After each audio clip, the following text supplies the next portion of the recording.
میں نے اپنی زندگی میں دین کی کتابیں مدرسے کے علماء سے پڑھی ہیں، گو کہ مدرسے میں داخل ہو کر پڑھنے کا موقع نہیں ملا۔ اب اس کی لمبی تفصیل ہے۔ بچپن میں مجھے بھائی نے مدرسے میں حفظ کے لیے داخل کروایا، تو میں نے پہلے 6 پارے مدرسے میں 2 مہینے کے اندر حفظ کر لیے۔ ذہین تھا، شوق بھی تھا، قاری صاحب میرے اوپر بڑے مہربان تھے، تو گرمی کی 2 مہینے کی چھٹیوں میں نے 6 پارے یاد کر لیے۔ جب چھٹیاں ختم ہوئی تو بھائی نے کہا کہ اسکول چلو۔ میں نے ضد کی کہ نہیں، میں تو مدرسے میں پڑھوں گا۔ اس نے کہا نہیں، اسکول پڑھنا چھوڑنا نہیں ہے۔ وہ اسکول میں ٹیچر تھے، مجھے زبردستی اسکول لے گئے۔ واپس آیا تو میں امی کے سامنے خوب رویا، اور میں نے کہا امی میں نے اسکول نہیں جانا، میں نے تو مدرسے میں پڑھنا ہے۔ امی نے بھائی سے بات کی، بھائی نے کہا کہ نہیں اسکول اس کو پڑھانا ہے، اگر یہ مدرسے کی پڑھائی کرنا چاہتا ہے تو شام کو پڑھ لیا کرے۔ میں نے پوچھا کہ شام کو کیسے پڑھ سکتا ہوں؟ ان کا کہ استاد کا بندوبست میں کر دوں گا اور تم شام کو پڑھ لیا کرنا۔ تو ہمارے شہر میں ایک مفتی تھے، مفتی ولی اللہ صاحب، شہر کے مفتی اعظم بھی تھے، بڑے عالم تھے، ان کے دوست تھے۔ انہوں نے ان کو کہا کہ میرے بھائی نے کتابیں پڑھنی ہیں، آپ شام کو پڑھا دیا کریں۔ تو مفتی صاحب نے کہا ٹھیک ہے، میرے پاس آ جایا کرے، میں 2-3 گھنٹے دے کے پڑھا دیا کروں گا۔ تو انہوں نے مجھے فارسی پندنامہ سے کتابیں پڑھانی شروع کر دی۔ پھر مالا بدہ میں نے انہوں نے کتاب پڑھائی، پھر گلستان بوستان پڑھائی، پھر انہوں نے صرف اور نحو کی کتابیں پڑھانی شروع کی۔ شرح میات عامل تک میں نے ساری کتابیں ان مفتی صاحب سے پڑھی۔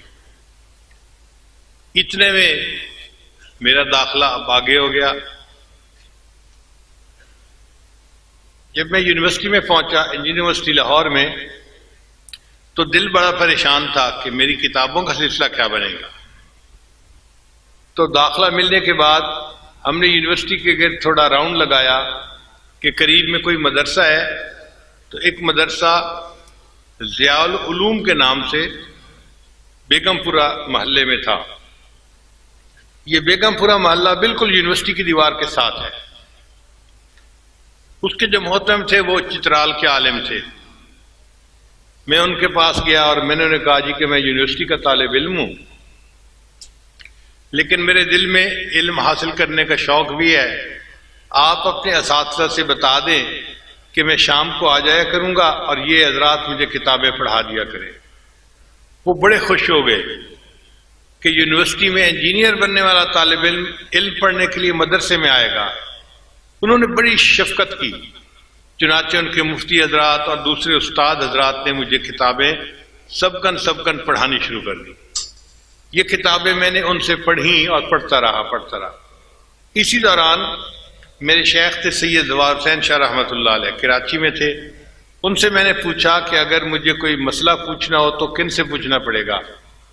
انہوں نے مجھے فرمایا کہ جامعہ اشرفیہ میں ایک مفتی صاحب ہیں، ان کا نام ہے مفتی جمیل احمد تھانوی رحمۃ اللہ علیہ، آپ ان کے پاس چلے جایا کریں۔ میں ایک دن سائیکل چلا کے یونیورسٹی سے جامعہ اشرفیہ آیا، اس وقت بالکل پتلا دبلا لڑکا سا لگتا تھا، تو میں مفتی صاحب کے پاس گیا۔ مفتی صاحب ذرا مصروف تھے، مجھے دیکھ کے کہنے لگے کیسے آئے ہو؟ میں نے کہا جی مجھے میرے شیخ نے حکم دیا ہے تو میں اپنے مسائل پوچھنے کے لیے آپ سے آیا ہوں، جو پوچھنا ہے کام کی بات پوچھو، میرے وقت ضائع مت کرو۔ تو میں تھوڑا حیران تو ہوا کہ اس کا مطلب ہے مفتی صاحب بہت سخت آدمی ہیں، طبیعت کے آدمی ہیں، بڑا نظم و ضبط ہے، تو یہاں پر ٹائم زیادہ نہیں ملنا۔ پھر میں نے ان سے بیٹھ کے بات کی، میں نے کہا مفتی صاحب میں سنت کا شیدائی ہوں، یہ الفاظ تھے، میں سنت کا شیدائی ہوں اور میں چاہتا ہوں کہ میں ہر کام سنت کے مطابق کروں، مگر مجھے پتہ نہیں ہے کہ کیسے کرنا ہے۔ میں آپ کے پاس آیا ہوں، آپ مجھے بتاتے جائیں، میں ایسے عمل کرتا جاؤں گا۔ اس بات کو سن کے مفتی صاحب بہت خوش ہو گئے. چنانچہ میں نے ان سے کھانے کی سنتیں پوچھیں، پینے کی سنتیں پوچھیں، لباس کی سنتیں پوچھیں، سونے جاگنے کی سنتیں پوچھیں. حیرانی کی بات ہے کہ ہمیں اس بات چیت کرنے میں 2.5 گھنٹے لگ گئے. 2.5 گھنٹے کے بعد مفتی صاحب نے ٹائم دیکھا اور فرمانے لگے بھائی بہت زیادہ وقت ہو گیا، مگر آپ نے بات ہی ایسی چھیڑی کہ میں بات کرتا رہا. اچھا آپ کو میرے پاس آنے کی اجازت ہے، جس وقت آپ چاہیں آپ آ جایا کریں اور دارالفتاح میں بیٹھ جایا کریں، میں آپ کو دیکھ لیا کروں گا تو میں اپنے کام سے فارغ ہو کے آپ کو بلا لیا کروں گا. چنانچہ اس کے بعد میں مفتی صاحب کے پاس جاتا تھا اور نماز کے بارے میں، وضو کے بارے میں، طہارت کے بارے میں جو مسائل ہوتے تھے میں حضرت مفتی صاحب سے پوچھتا تھا. حضرت مفتی صاحب نے میرے اندر علماء دیوبند کی محبت بھری اور مجھے دیوبند علماء کا شیدا بنا دیا. ان کی اتباع سنت، ان کے تقوی کو دیکھ کے مجھے محسوس ہوا کہ واقعی یہ وہ علماء ہیں جو علماء ربانیین ہیں اور ان سے دین سیکھ کر اس کے مطابق زندگی گزارنی چاہیے. پھر اس کے بعد بخاری شریف پڑھنے کا جب ٹائم آیا تو ایک تھے مولانا محمد جعفر صاحب، وہ بخاری شریف کے حافظ بھی تھے، قرآن کے حافظ بھی تھے. ان سے میں نے بخاری شریف کو پڑھا. درمیان میں 1-2 مرتبہ مجھے خیال بھی آیا کہ وفاق المدارس کا امتحان مجھے دینا چاہیے. میں نے اپنے ایک استاد سے پوچھا استاد جی کیا میں امتحان نہ دے دوں؟ تو اس زمانے میں وفاق کا ادارہ نیا نیا بنا تھا اور امتحان دینے کا اتنا رواج نہیں تھا. وہ جو استاد تھے انہوں نے خود بھی وفاق سے امتحان پاس نہیں کیا ہوا تھا. تو وہ کہنے لگے کہ تمہیں کاغذ کی ڈگری چاہیے یا علم چاہیے؟ میں نے کہا جی علم چاہیے. کہنے لگا ٹھیک ہے علم پڑھ رہے ہو تو ہم نے کون سا اپنے استادوں سے ڈگریاں لی ہیں، ہم بھی استادوں سے پڑھ کے عالم بنی ہیں، تم بھی پڑھ جاؤ. تو اس طرح میں امتحان نہ دے سکا، ورنہ مجھے اتنا یقین تھا کہ میں یونیورسٹی میں فرسٹ آنے والا طالب علم تھا. اگر میں امتحان دیتا تو پاس ضرور ہو جاتا اور وفاق کا مستند عالم بھی کہلاتا، مگر اللہ کو جو منظور وہی ہو کے رہتے. تاہم 2 ادارے ایسے ہیں کہ جنہوں نے مجھے عالم کی اعزازی ڈگری بھی جاری کی ہے. اس کو میں اپنے لیے سند سمجھتا ہوں اور اللہ کا احسان مانتا ہوں. ایک جہانیہ منڈی میں دارالعلوم ہے، جامعہ رحمانیہ اس کا نام ہے، وہاں کے محتمم ہر سال مجھے بخاری شریف کے افتتاح کے لیے یا اختتامی حدیث پڑھانے کے لیے بلایا کرتے تھے. ایک دن وہ مجھے کہنے لگے کہ حضرت آج آپ نے جلدی نہیں جانا بلکہ رکنا ہے. میں نے پوچھا کیوں؟ کہنے لگے اس لیے کہ ہم نے طلباء کی دستار بندی کروانی ہے اور آپ کی بھی دستار بندی ہونی ہے. میں نے محتمم صاحب سے پوچھا حضرت میری دستار بندی کس خوشی میں ہونی ہے؟ کہنے لگے کہ آپ نے جو دین کی خدمت کی ہے نا، اور آپ کے رشیا کے سفر کے حالات ہم نے سنے ہیں، تو ہمارے شورا نے فیصلہ کیا کہ ہم آپ کو اپنے مدرسے کی طرف سے اعزازی ڈگری جاری کریں. میں نے کہا حضرت یہ ٹھیک کیسے ہوگا کہ آپ مجھے اعزازی ڈگری؟ انہوں نے ایک رجسٹر اٹھایا، کہنے لگے دیکھو یہ حاضر رجسٹر ہے، میں نے سال کے شروع میں آپ کا نام طلباء کی فہرست میں لکھ دیا تھا اور پورا سال آپ دین کا کام کرتے رہے، میں آپ کی حاضری لگاتا رہا اور آپ باقاعدہ اس سال کے طلباء کی فہرست میں آپ کا نام شامل ہے، اب ہم آپ کو ڈگری دے سکتے ہیں. چنانچہ انہوں نے بھرے مجمع میں امامہ پوشی بھی کروائی اور مدرسے کی طرف سے اعزازی ڈگری بھی جاری کر دی. پھر اس کے بعد دوسری ڈگری قاسم العلوم ملتان کے جو محتمم تھے انہوں نے عطا کی.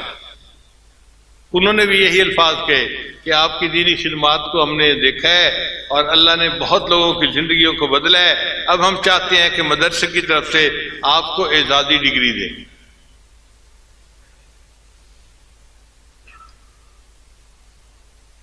حدیث مبارکہ میں چند واسطے ایسے ہیں کہ جن کے ذریعے سے اس عاجز کو اللہ نے عالی سند عطا فرمائی. اب بات چلی پڑی ہے تو میں ذرا تفصیل بھی بتا دوں. مجھے دیوبند جانے کا موقع اللہ نے عطا فرمایا تو حضرت مولانا سالم قاسمی رحمۃ اللہ علیہ جو قاری محمد طیب رحمۃ اللہ کے بیٹے تھے اور دارالعلوم دیوبند وقف کے محتمم تھے، انہوں نے اپنے گھر دعوت دی. ہم نے ان کے گھر میں کھانا کھایا تو مجھے کہنے لگے حضرت آپ میرے ساتھ آئیں. تو میں ان کے ساتھ اٹھ کے گیا. وہ مجھے ایک کمرے میں لے کر گئے اور ایک چارپائی کی طرف اشارہ کیا، حضرت اس کے اوپر بیٹھ جائے. میں بیٹھ گیا. پھر پوچھنے لگے حضرت آپ کو پتہ ہے میں نے اس چارپائی پہ آپ کو کیوں بٹھایا ہے؟ میں نے کہا جی مجھے تو نہیں پتا، میں ان پیروں میں سے نہیں ہوں جن کے گھوڑے اور بلیاں بھی علم غیب جانتے ہیں. تو ہنس پڑے. کہنے لگے اچھا میں آپ کو بتاتا ہوں کہ یہ چارپائی حضرت مولانا قاسم نانوتوی رحمۃ اللہ علیہ کی ہے اور یہ کمرہ بھی انہی کا ہے، اور میرا یہ دل چاہتا تھا اس کمرے میں اس چارپائی پر آپ کو بٹھا کر اجازت حدیث لوں. اب میری طرف سے آپ کو حدیث کی اجازت ہے. انہوں نے لکھی ہوئی سند بھی دے دی اور ان کی سند بھی کافی عالی تھی. اللہ نے مجھے یہ نعمت وہاں پر عطا فرما دی. دوسری حدیث کی عالی سند، اس کا بھی عجیب قصہ.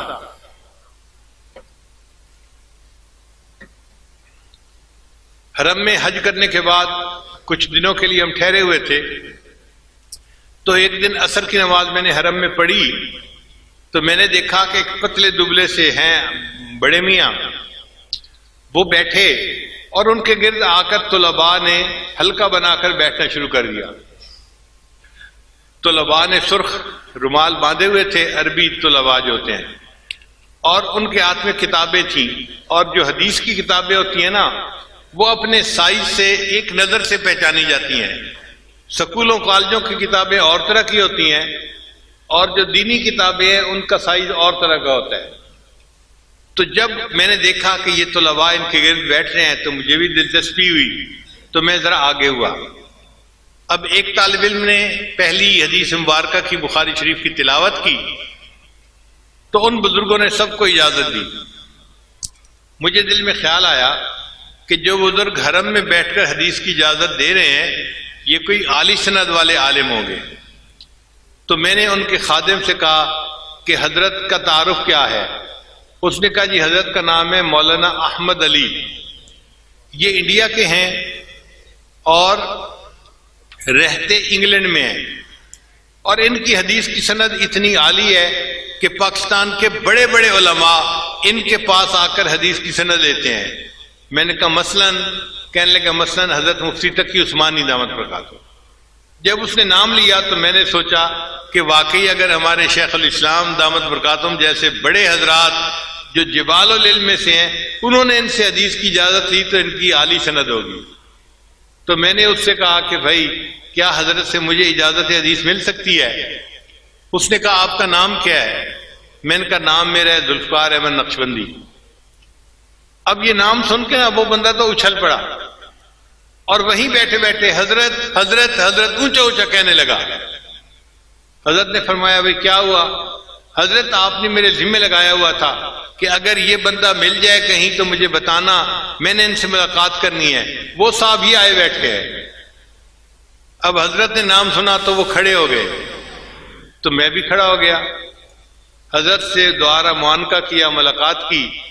تو میں نے عرض کیا کہ حضرت میں اس لیے آپ کے پاس حاضر ہوا ہوں کہ آپ مجھے حدیث کی اجازت دے دیں.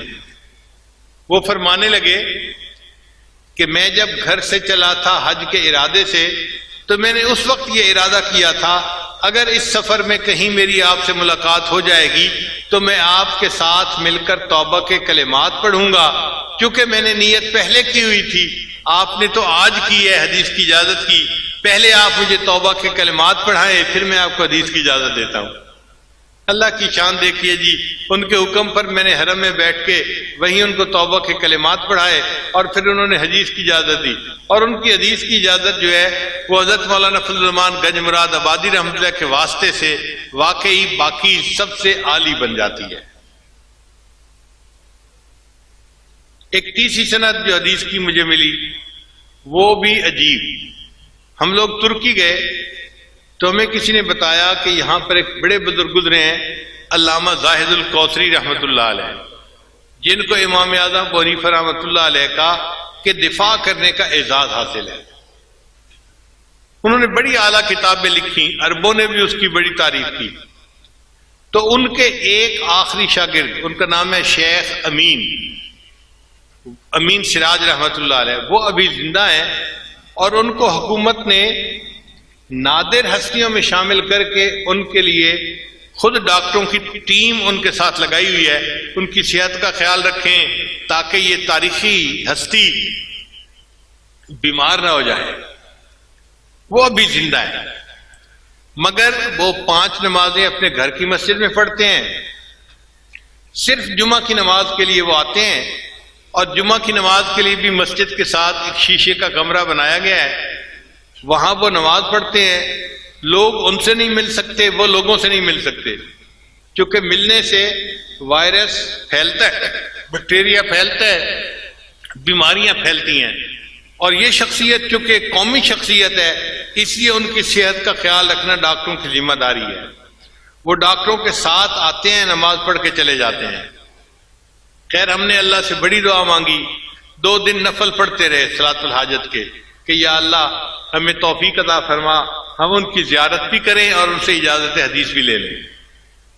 مجھے ایک عالم نے بتایا، وہ جلدی حدیث کی اجازت نہیں دیتے، وہ کہتے ہیں کہ 10-15 دن میرے ساتھ رہو اور درس میں بیٹھو، پھر حدیث کی اجازت دوں گا۔ اب ہم پریشان کہ ہمارا تو سفر تھا 1-2 دن کے بعد، تو ہم 10-15 دن تو نہیں رہ سکتے، اگر انہوں نے یہ شرط لگا دی تو مشکل ہو جائے گی۔ بہرحال دعائیں مانگتے رہے، اللہ کی شان کہ وہ جمعہ کے لیے مسجد میں تشریف لائے۔ ان کا ایک خادم تھا، وہ کمرے سے باہر نکلا تو میں نے اس سے بات کی، میں نے کہا کہ بھائی میں اس طرح پاکستان سے آیا ہوں اور یہ میرا نام ہے، اور آپ حضرت کو میرے سلام بھی دیں اور عرض کریں کہ اگر حدیث کی اجازت دے دیں تو ان کا میرے اوپر بڑا احسان ہوگا۔ خادم نے جا کر ان کو نام بتایا تو وہ فرمانے لگے کہ یہ نام تو میں نے پہلے سنا ہوا ہے، یہ پاکستان کے شیخ آئے ہیں، تو اب میرا بھی دل چاہتا ہے کہ میں ان سے ملاقات کروں، ان کو اندر لے آؤ۔ لو جی ہمیں کمرے کے اندر جانے کا موقع مل گیا۔ جب کمرے کے دروازے پر میں پہنچا نا تو ڈاکٹر نے مجھے روک لیا، جی آپ پاکستان سے آئے ہوئے ہیں اور آپ کے ملک میں تو ہائیجینک کنڈیشن اچھی نہیں ہے، تو آپ تو ان سے نہیں مل سکتے۔ میں نے کہا بھائی میری بھی چاہت تھی اور شیخ نے بھی یاد کیا تھا، اس لیے میں آیا ہوں۔ ان کا نہیں، آپ کو ہم اس کمرے میں نہیں آنے دیتے۔ پھر اس نے دوسرے ڈاکٹروں کو کہا جی یہ پاکستان سے آئے ہیں، ان کو اس کمرے میں داخل نہیں ہونے دے سکتے۔ تو اور ڈاکٹر بھی آگے قریب آ گئے، اب جانا مشکل اندر۔ تو شیخ امین سراج نے دیکھا تو انہوں نے عربی زبان میں ان سے بات کی کہ تم اس بندے کو کیوں روکے ہوئے ہو؟ ان کا جی آپ قومی ورثہ ہیں اور آپ کی جان کی حفاظت ہماری ذمہ داری ہے، آپ کوئی عام آدمی نہیں ہے، اور یہ پاکستان پسماندہ ملک سے آئے ہیں اور ان کے ذریعے سے آپ کو بیماری لگ سکتی ہے۔ تو شیخ نے انہیں فرمایا بھئی اگر ان کے ذریعے سے مجھے بیماری لگ سکتی ہے نا تو میں کل کی بجائے آج مرنے کو تیار ہوں، مجھے ان سے ملاقات کرنے دو۔ الحمدللہ کہ پھر شیخ سراج آگے تشریف لائے دروازے پر، وہیں پر انہوں نے معانقہ فرمایا اور حدیث کی اجازت دی، اور ان کی حدیث کی اجازت کی سند بھی بہت عالی ہے۔ یہ 3 سندیں تھیں جو الحمدللہ بہت عالی تھیں اور اللہ نے اپنی رحمت سے عطا فرما دی۔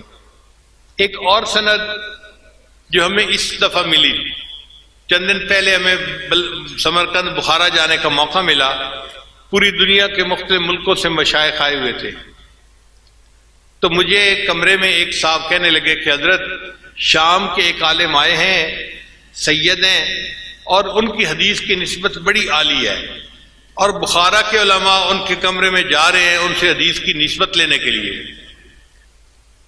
تو میں نے کہا کہ بھائی اگر بخارا کے علماء حدیث کی نسبت لینے کے لیے جا رہے ہیں تو مجھے بھی لے جاؤ ان کے کمرے میں۔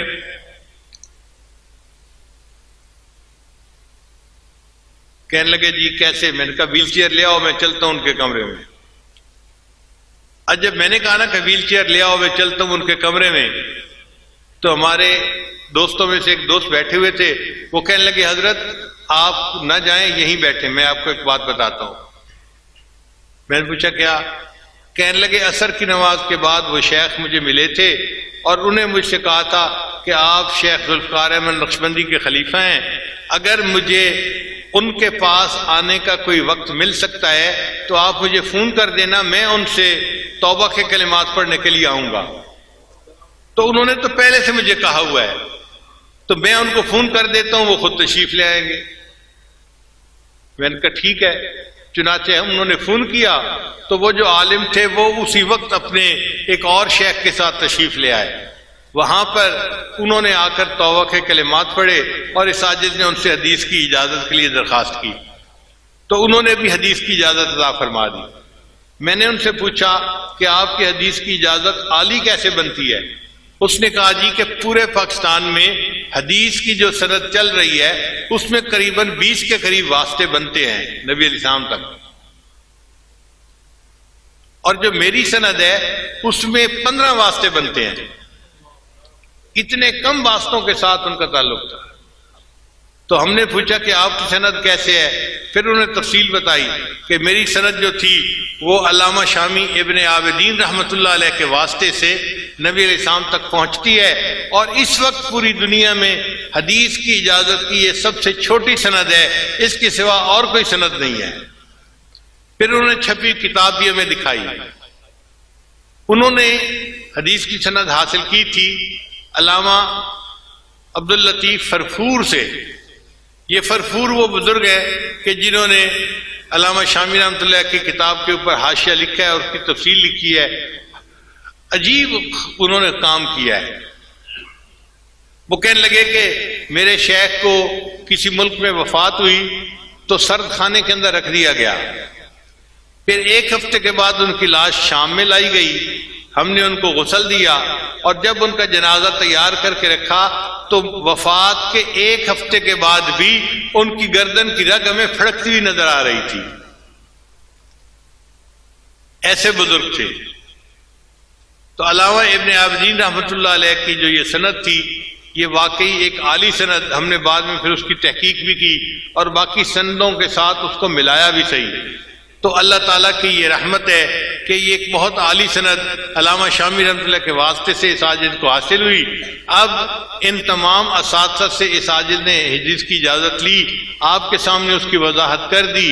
اللہ تعالیٰ ہمیں دین کی خدمت کے لیے قبول فرمائے۔ جتنے علماء ہیں، طلباء ہیں، عالمات ہیں یا طالبات ہیں، ان سب کو اس عاجز کی طرف سے حدیث پاک پڑھنے کی اجازت ہے۔ جی شیخ ظفر صاحب فرما رہے ہیں کہ 6 پارے تو مدرسے میں کیے تھے تو حفظ کے باقی پارے رہتے تھے۔ وہ پھر یونیورسٹی کے دوران میں نے الحمدللہ حفظ کے کام کو مکمل کر لیا، تو اللہ تعالیٰ نے حفظ کے اور علم کے کام کو یوں مکمل کرنے کی توفیق عطا فرما دی۔